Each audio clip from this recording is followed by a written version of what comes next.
Higher, higher, higher.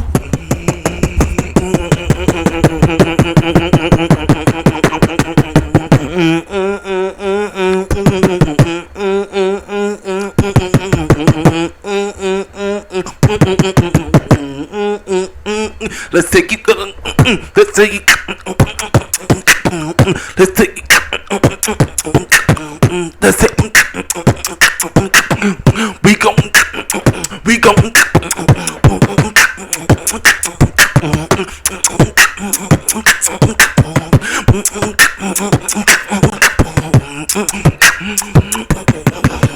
with some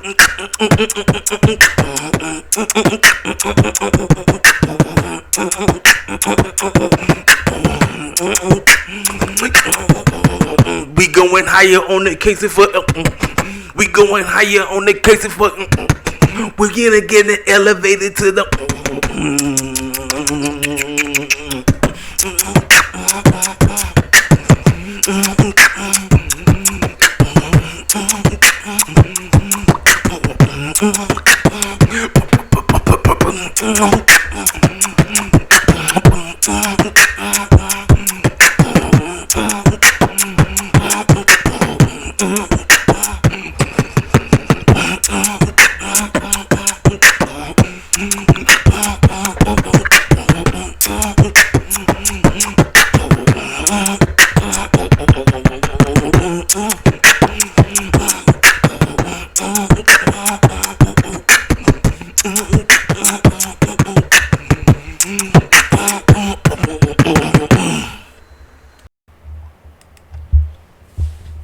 What's going on, everybody? This is your boy KCFL King Set for Life Wrestling Takes here to talk about last night's pay-per-view. Ring of Honor presents Death Before Dishonor. I'm gonna be 1,000% with y'all. I had a whole day to sit on this show. This was a very good wrestling show, pay-per-view wise. I'm at a 7. Now, a lot of people are gonna be like, "Wait, dang, the show was weird." Yeah, it was a great show. It was a very good show, but I think overall, I felt like certain things on this show, based on how they were presented, kind of had people like questioning, like, why did things happen the way they did and all this, and I'm like I said, I'm being very unbiased. Like I said, I've been wanting this Ring of Honor show to get off the ground. I'm ready for the television show. Tony Khan didn't give us anything, but I just want to talk about it now. The pre-show, the only match on the pre-show I seen was Allison K versus Willow Nightingale. Y'all already know I'm one of the biggest Willow Nightingale fans on the planet. That young lady can turn me into a fan. I know people will say, well, all she is a Bailey ripoff and a whatever, Young lady to me it's just her bubbly personality that just gravitates towards the fans. Fans love this young lady. And I don't know if y'all fools ain't pure to peep in the game, but that's going to be the woman to take that Ring of Honor Women's Championship off of Mercedes. I'm just telling y'all right now. Willow Nightingale is being prepped. She is being prepared, ladies and gentlemen, to be the next woman up come the Women's Ring of Honor champ. When that time, like I said, once this TV show gets popped, once it gets started, that's what they're going to do. They're going to lean us towards that, which means I think Mercedes is going to end up having to eventually turn heel, because based off of the reaction that we got last night, based off of how the match was, their match was great. Serena Deeb is outstanding.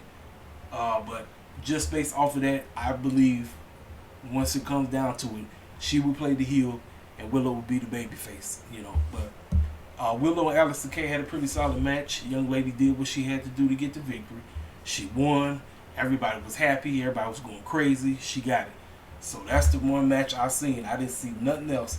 And I heard that some other stuff happened on the pre-show. Tully Blanchard got bought out, which I'm very confused about that. He got bought out by some Nigerian prince named Nana. I don't know who this cat is. I guess he's from Ring of Honor. I don't know. Ladies and gentlemen, stereotypical wrestlers, I don't know. I don't know. Fans like them. They think that he fits best with Gates and Ackley and Brian Cage and Jonathan Gresham. I don't know. I don't know. I really, because I don't know who he is. And I told y'all, when it comes to those stereotypical gimmicks, where you have stereotypes and all that, I don't get on board with that stuff, because to me that's borderline buck dancing. I'm serious. It's borderline buck dancing. And speaking of buck dancing, let's go ahead and talk about it. Let's talk about the elephant in the room, because this was the very first match to open up the pay-per-view. Jonathan Gresham versus Claudio Castinoli for the Ring of Honor World Heavyweight title. Now, a lot of people say that this title is supposed to be prestigious. Why is it kicking off the show? Well, the main event that we got, which was for the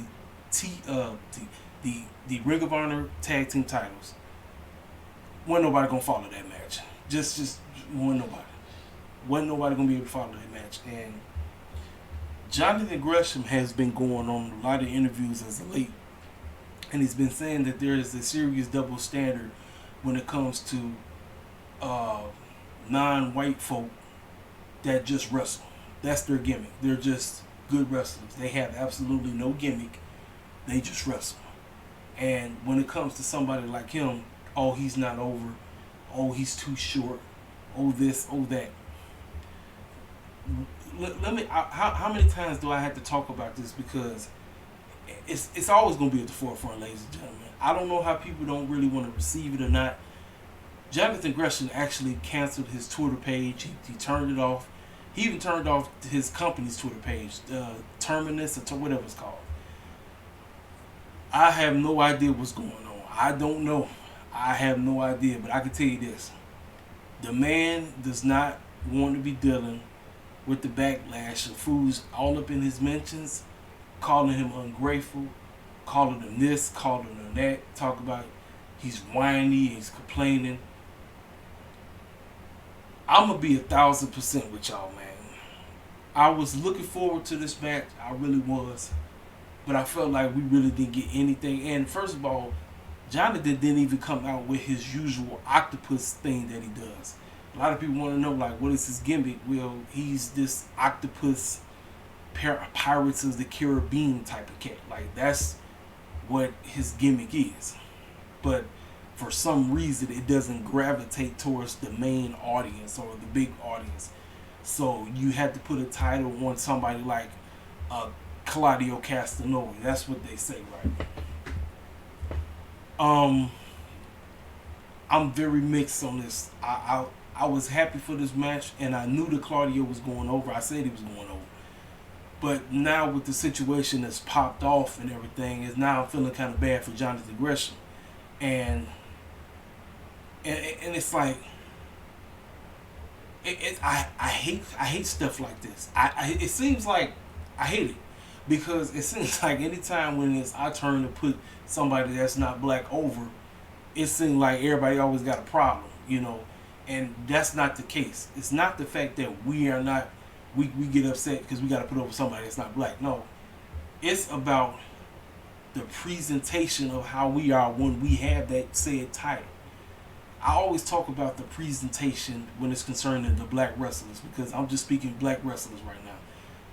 When it's concerning the black wrestlers, when we get championships or how we're being presented, we want to be presented as if we matter. And Jonathan Gresham is basically saying that there is a huge double standard in the wrestling business, in the wrestling fandom, whether that's the owners themselves or that, they seem to really not understand or how do you really book somebody that's not white. Let's call it for what it is. You know, and with him losing the title and everything, I asked myself, what the clown are they going to do with Jonathan? You know, I heard fools say that, oh, he'll be okay. You know, I'm like, yeah, doing what though? Because you just had him hook up with Tully, then you bring in this Nigerian clown. I don't know who he is, man. I don't know. Just to me, just look like another stereotypical type of gimmick. You just associated him with Tully, and then he gets bought out by this Nana guy. I don't know. I have no idea, but it's just, I hate with this topic comes up. I hate it because it just always, this elephant is always in the room. I always say it all the time. Race is always going to be at the forefront in wrestling, especially when we're in a major title picture or when we in a picture period. You know, we're living in a time and age now where cats really don't know how to just appreciate who's in the ring regardless of what they look like. We get carried away based on what they look like. Oh, he's too short. Oh, this, oh, that. It's like everybody got an excuse. Everybody. It's always some type of dumb man excuse. It's like cats really only want us to buck dance. I hate to say it, but it feels like the only way we get over to the people who don't look like us, we got to buck dance for them in order to accept us. I'm like, if that's the case, screw all that bull jive. If you don't accept us just because we're good in the ring, just like everybody else, you can kick rocks. I'm just telling you right now. The fact that you want us shucking and jiving and buck dancing, I'm told y'all, man, I can't get down with that. And I believe Jonathan Gresham is like, listen, I don't need to be a coon in order to get over. I don't need to shuck and jive for you. I don't need to put on a gig. I don't need to do all that. My gig is the fact that I'm the best wrestler. I'm the best technical wrestler out there. And I just happen to have this octopus gimmick, which I don't even understand the octopus gimmick. But that's his gimmick. And that's what he's going with. He's telling people, I don't need to shuck and jive for you. You all want me to shuck and jive. You all want me to act like Booker T all day. Or you want me to act like the New Day. Or R-Truth. I'm not going to shuck and jive for your approval. And then another thing too. Yes, he's married to a white woman. Yes, he's married to Jordan Grace. So everybody's it's always something. They coming at her for something she said or this and that. Then she comes to his rescue and talk about why you had to come in here. It's always something. And it's unfortunate, man. I hate this, but you're not gonna hear this on nobody else's channel because people are scared to touch this touchy subject. They're scared to touch it because they feel they're gonna lose people and people be labeled as a race baiter and all that. Nah, it's about speaking the bold-faced truth. And I've been telling y'all, wrestling has been dominated it's been dominated by folk that ain't black for years, for decades. So people have come to the exception that if they look like them, they're going to accept them no matter what. And if they don't look like them, they won't unless they have to cut a jig or do something like that. And Jonathan Gresham's gripe is, I don't need to buck dance for you for your approval. I know you want me to shuck and jive. I know you want me to be a circus clown. I get it. That's what you want. But I'm not going to shuck and jive for your approval. If you don't like me, that's your own business. But Jonathan Gresham, unfortunately, Claudio is the guy. And he's booking the mess out this BBC group, this BCC group, or whatever they call themselves. They got to have all the titles right now. Now, it's funny, Brian is the only one in the group that ain't got nothing. So that's going to be very interesting. And he just announced that he is back because he's going to be on Dynamite. And I forgot who he wrestled. He wrestled somebody. But he's going to be on Dynamite. Welcome back, Brian. Glad to have him back. He's been well missed. We have him back. But like I said, this match was about 10 minutes. Jonathan really didn't do nothing. Jonathan did maybe like one move, but this was all Claudio. This whole the match, the match made Jonathan look like a complete jobber. I'm sorry, it really did. It made him look like he really had no business being. And that's not the fact that that was on him. That's the fact how Tony Khan presented him in this unfortunate situation. Jonathan looked like a straight buster. Claudio did all and right from the jump. You knew Claudio was going to do that swing around. You knew it was coming. He was going to do that swing around. He did the swing around, and from that point on, match was over. But Jonathan didn't do anything. Jonathan looked like to me, this was a squash match. And it's unfortunate that this was their main title, and the brother gets squashed like that. It's unfortunate, but I tell you this: if I had to pick what's worse, the clown foolishness that happened at Summer Joke last year with Bianca and Becky is way worse than what took place here. I can accept the fact that at least they was out there for 10 minutes. So, but Jonathan really didn't do anything. He didn't do anything, and Jonathan can go. And so he turned off And so, like I said, match is over. He shook Claudio's hand. Claudio's the guy. Everybody was going crazy. But Jonathan turned off all social medias. He ain't on nothing right now. And I don't blame him because, you know, Food's going to be in his mentions, called him out his name, and he ain't got time to deal with all the negativity. So I have no idea. I don't know what's up.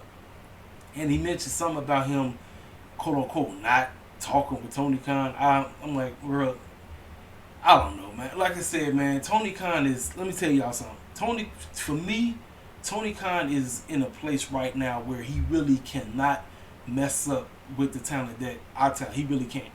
You know, he failed with Scorpion Sky. Now, yes, Lee and Swerve have the tag team titles right now, but I'm going to be watching very carefully how they being presented, because it don't matter if we at the main card, in the middle of the card, at the lower part of the card. It's always about the presentation when it's concerned in us, and that's basically what our gripe is. Shout out to my main man Phil from Grapsody. He went in on the whole situation. If you know what I'm talking about, go to that man's Twitter page and just look at everything, because he said basically what I said. You know, I'm just doing it in video form. It's always comes down to the presentation. Presentation about us is always the key, because it's like, look how we being presented. You know, look at it. We ain't shucking and jiving. We're not buck dancing. But for some reason, cats always got a problem. I'm like, look, we don't need to buck dance. I don't understand what it is about this fascination about somebody shucking and jiving when it's concerning us. And we don't need to buck dance. I don't get it. You don't need to be a buck dancer to get over in wrestling. You don't need to. I don't understand, like, in order for us, like, quote unquote, to gravitate towards you, you want us cooning. No, forget all that stuff. No. And that's basically what his gripe was. He said, I don't need to coon to get over. I don't need to. You might want me to buck dance, but I'm not buck dancing for you. I'm just not. I'm not going to be acting like Booker T old shucking and jiving behind. I'm not going to do that. I'm not going to be cooning like the New Day over here. I'm not doing that. I'm not cooning like R-Truth. You want, like, no. I want to just be a pure technical wrestler who can wrestle. That's my gimmick. That's what I'm going. If that's not gravitate towards you, then oh well, it just ain't gravitate towards you. You know. So Claudio wins. Like I said, match really didn't do anything for Jonathan Gresham. This is just basically getting the title off of Jonathan and put the title on Claudio so Claudio can be the guy. Now, moving forward, it's the time to start building Claudio as he matters and get this title back into the main title picture once the next pay-per-view comes around, which will introduce the TV show at this time. So that's it. Like I said, 10 minutes, really didn't do anything. Now this match right here, I don't know who these righteous clowns are. I know who Dalton Castle is. I didn't know that the boys was with him. I just thought he had them little pretty guys running around here with those goofy outfits on and everything. These righteous clowns legit made me root for Dalton Castle and the boys. I'm like, these righteous clowns and the young lady that was with them, I'm like, y'all look like y'all just came out of Far Cry 5. That's what y'all look like. Y'all got me rooting for the man who looked like my Dr. Pepper guy mixed with the androgynous, looking just like Ozzy Osbourne. I kept singing that song all aboard. You know the name of the song. I ain't finna sing it. I was rooting for these cats, the boys, Dalton. They went over and they are now your new Ring of Honor Trios champions, which is very interesting how Tony Khan just put the Trios titles on Ring of Honor out the woodwork. Didn't say nothing about it. You know, this is a very solid match, very good match. I'm happy for Dalton Castle and the boys. Let's see where that goes from there. So it's a pretty solid match. So we get to this matchup now. Right here. The build up for this, I was anticipating this matchup, and I say this match lived up to the hype. They used real life situation to add to the storyline. DG called out Willow. You said he just basically a cosplay version of them, and see these two actually are homies, quote unquote. But they had a falling out, and he mentioned the whole situation about him basically dang near losing his life, not being able to be, let alone not be able to wrestle, but losing his life to that serious messed up car accident that messed him up. But Jericho came through and paid for all his bills and everything. Salute to Jericho on that. Man, let me tell you something. With the rules, because I'm not familiar with the pure Ring of Honor rules that goes on in a pure Ring of Honor championship match. But my goodness, did they do what they did? And I'm gonna tell you this: from the first half of this match, DG was showcasing why he is that dude. Daniel Garcia was out there, not only out wrestling Willow, but he was putting in that work. And I was sitting up here saying to myself, like, dog, DG is the guy. I don't care what nobody got to say. He is that dude, man, for real. I wouldn't even trip if DG would have won. I picked Willow U to retain the championship, which he did. Willow U finally woke up after you heard William Regal over there on commentary talk about if this thing comes down to a draw, we would be very disappointed in young Willer. I said, yo, he woke up, he realized, well, DG can't go along by himself. If this matchup is going to be off the chain, I better, bring what I can to the table. And my goodness, man, these brothers went at it. They tore each other up. They did the rules. They had up to 3 rope breaks. DG used one of his. Man, they was going at it. They was out here wrestling each other, doing something. I said, man, look at these cats. And cats tell me that these two did almost an hour matchup. It's on YouTube. I'm going to have to go back and look at it. But, man, this matchup was off the chain. This was great. Willow Yuta ends up retaining his championship. And from every match, everybody was basically shaking each other's hands as good sportsmanship or whatever. When it came to these two, Willow Yuta extended his hand.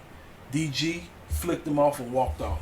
Then he tweeted, said, F Ring of Honor, that's not real championship. It's all about the PWG or something like that. Keeping kayfabe alive. So these cats right here, excellent match. I enjoyed it. Now, I did not realize that these two was brothers until I read the name of the match. Dragon Lee versus ROH. Something is going to happen here where this young man is going to join his brother, join Jose, and join Andrade, and they're going to have some kind of Hispanic mafia group. It's something going to go down, something. Man, ROH and Dragon Lee was out there putting in that work, man. I never seen Dragon Lee wrestle in my life, and ROH is a good wrestler, but I haven't seen, like when is he going to give me that good match? Like, when is he going to go out there and go at it? And the two of them tore the house up. They tore the house up. Very story-driven. Which brother is better? And they got some commentary from Ian to Caprice. Pretty much said, okay, pretty sure that when they was growing up, their mama had to get on their case because they was always in the house trying to beat the brakes off each other. And these cats tore each other up. ROH is the older brother. Man, Dragon Lee had this match won maybe a couple of times, but ROH said, no, sir. If you ain't winning this match, man, I'm going to beat you down. Sure enough, he beat him down. And when I was told, ROH actually asked Tony Khan, could he have this match with Dragon? He said, I want to bring my brother on. So kudos to ROH for doing that. Now, Tony Khan, do what you need to do. Get the graphic. We need to see it. Dragon Lee needs to be a part of AEW/Ring of Honor. We need it. And after the match, Jose picked up Dragon Lee, and that just tells me somewhere down the line this dude gonna join. I don't know how it's gonna happen, but I got a feeling that he's gonna join in. So like I said, very good solid match. I liked it. Now we get to this match. I was talking about earlier. Serena Deeb versus Mercedes Martinez for the Ring of Honor's Women's World Title. Man, Serena Deeb, y'all. I had to take my hat off to Serena. Serena Deeb is always putting in work, no matter who she gets in the ring with. I am so pleased every time when I see her. And watching this match, the crowd, even though Serena was the heel going into this match, the crowd was rooting for Serena. And I was sitting up here like, man, you know what, Tony? If you had to call the audible, call the audible. The crowd, Mercedes, listen, don't get me wrong, Mercedes is a good wrestler, but it just felt like the crowd just wasn't getting behind her. I don't know what it is, man. They just did not get behind her. Serena, though, man, they was rooting hard for Serena. They wanted her to win this match. And Serena, let me tell you something. Anytime you get in the ring with Serena, Serena is story-driven heavy with her matches. Serena's always trying to tell a story. No matter who she's in the ring with, pay close attention to that. She's always trying to tell somebody a story.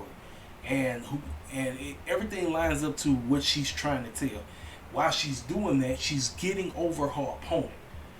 And that's exactly what she did. She put Mercedes over like it was nothing. She made Mercedes look like Mercedes is one of the best wrestlers in the game. That's how good Serena Deeb is, y'all. That's how good she is. And I was like, man, you know what, Tony? If you had to, put the title on Serena now. And let's get the thing going with Miss Willow. But obviously they said, nope. Mercedes ends up winning. And after the match, she embraced her. She hugged her. Listen, man, because she know. Mercedes knows Serena put her over like it was nothing. She did work. She made her look so good, man. You thought Mercedes was like, wow. Match was excellent. The match was great, man. I'm serious, man. I told y'all, man, people be hating on Tony Khan because they say he don't know how to do, he does not know how to book the women. I'm going to tell you this. In some cases, he doesn't. But, man, when he has somebody who is an excellent women's wrestler and they can go out there and put over somebody else and make them look good, man, you got somebody, you got something on your hands. Now, I don't know the outside of Willow and Allison. I don't know all the other ladies that's going to join in when it comes to the Ring of Honor women's division. I'm not sure, but I'm like I said, those four. If you want to start with those four, that's fine with me. But like I said, we got to start doing something. But I am I'm still looking forward to when Tony Khan drops the hammer on when we're going to get this Ring of Honor TV show. I am looking forward to it. I want to see it because I want to get used to some of these cats that I'm not familiar with when it comes to Ring of Honor. Like, I don't know who the Righteous are. I don't know who the clown that Nana guy is. I don't know who he is. I just know he's some kind of Nigerian prince. That's all we know. That's the only thing I know.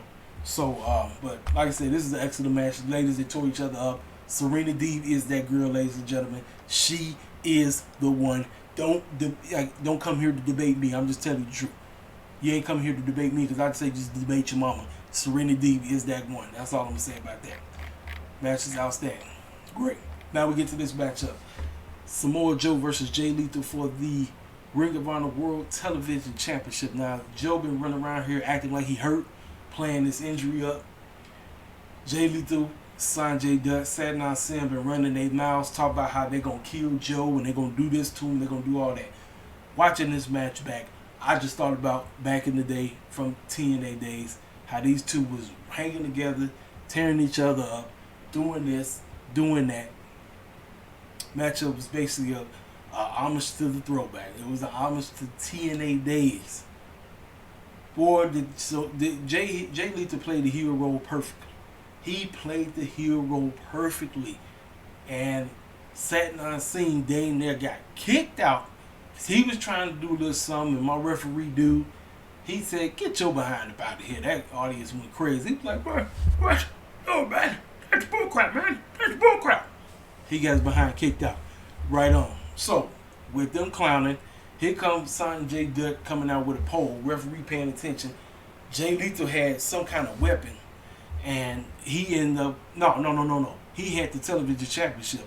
He waxed Samoa Joe with it. The referee don't see it, and he thought that he was going to be able to win. Then he tried to do his own moveset. That wasn't enough. Samoa Joe put the Kalama clutch or something. He put that thing on Jay Lethal. He tore that boy up. Jay Lethal went to sleep. He had him tapping like it was nothing. Matchup was great. Like I said, it was an homage to the throwback. Samoa Joe is still here, ladies and gentlemen. He is still here. He is still wrestling and putting on classics. That's all you need to say. Great match. Now, the main event, ladies and gentlemen, 2 out of 3 falls. The Briscoes taking on the FTR champions. I call them FTR champions. FTR versus the Briscoes for the Ring of Honor World Tag Team titles. 2 out of 3 falls match. This was an outstanding match. I'm going to be 1,000% with you. I like part 1. Part 1 was a little bit better. Part 2 was great. Because when we watching this back, I basically came up with this. The Briscoes remind me of Gold Frieza and Jiren from Dragon Ball Z. Dax and Cash were based pretty much Goku and Vegeta Blue on Blue mode. For anybody that watched Dragon Ball Z, the latest one, You know how when they went blue and they thought that they was gonna be able to take out Frieza, and Frieza said, "No, I'm on Super Saiyan mode 2. I'm Super Saiyan Gold." And it took a little bit for him before they was able to get him. Then Jiren, the whole Jiren series was insane. Goku couldn't do nothing with Jiren until he went Ultra Instinct. So that's basically what this whole storyline was. FTR was running their mouths talking about, we gonna do this, we gonna do all that to him. Briscoes came in there and said, oh, heck, you hate to freaking know you not. Y'all fools ain't gonna do nothing. And every time they tried something, it did not work. The Briscoes knew every move set they was gonna pull. They pulled this, they said, nah, you ain't doing that. They tried this, it ain't gonna work. They tried everything. Briscoes get the first pinfall. So FTR realized, man, we gotta go back to the drawing board, because man, these Briscoes do they know everything we throwing at them is not gonna work. Everything we're throwing their way is not going to work. Everything. I'm throwing something this way, I'm throwing something that way, it's not going to work. And with all the crazy clown stuff going on, somebody had to get busted open. Listen, when blood calls for it, you do it. And for this matchup, it called for it. So I didn't have a problem with everybody bleeding in this match. The Briscoes played heel. They used everything. They was cheating their behinds off because they figured if we got one, we need to get one. It'll be a clean sweep. Nope. FTR gets the next pinfall. So now it's who's going to get that last pinfall. Boy, was they going to war. They was going through tables. I mean, all kind of chaos was happening, and you was on the edge of your seat. I had the FTR retaining those championship, and with all the drama going on, with everything being they all being against everything. They backs being against the walls. The Briscoes out here throwing every bow they could throw their way. FTR said we are going to retain those titles. Sure enough, they got it. They retained the titles. This is an excellent 2 out of 3 falls match. But I still prefer the first one. The first one they did at Supercar was outstanding. Part 2 was great. Don't get me wrong. It was an excellent main event. This matchup was great. But I prefer Part 1. Part 1 for me was way better.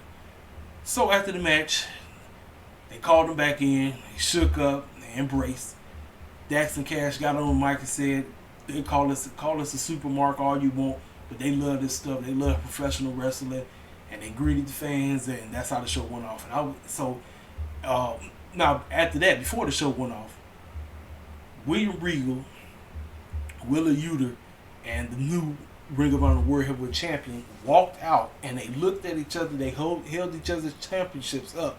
So I'm asking myself, what are we doing here? What is about to take place? I don't know. Are we getting ready to set up Dax versus Claudio and Cash versus Willer? I don't know. I don't know what they're doing. I'm not sure, but that's basically how the show went off. So very good pay-per-view. I'm sticking with a 7. It's like I said, based on what I told you from the jump, how certain things are. Because let me tell you something. Tony Khan does not throw bad pay-per-views. If you peep Tony Khan just continues to give us banger at the banger at the banger. Now, it might not be as great as the previous ones, but he continues to give us great pay-per-view at the great pay-per-view at the great pay-per-view. It's almost like, man, he's basically in competition with himself at this point,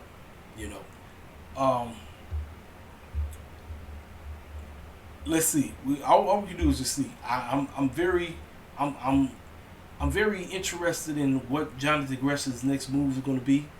Like I said, I don't know, because the man turned off all the social media, and I don't blame him. You're putting up with these idiots that be hopping in your mentions, just saying anything and calling you out your name and all that stuff. I'm like, I don't have time to deal with that, and I don't blame him. So we'll see. We will see. They are. Oh yeah, Bryan Danielson's back.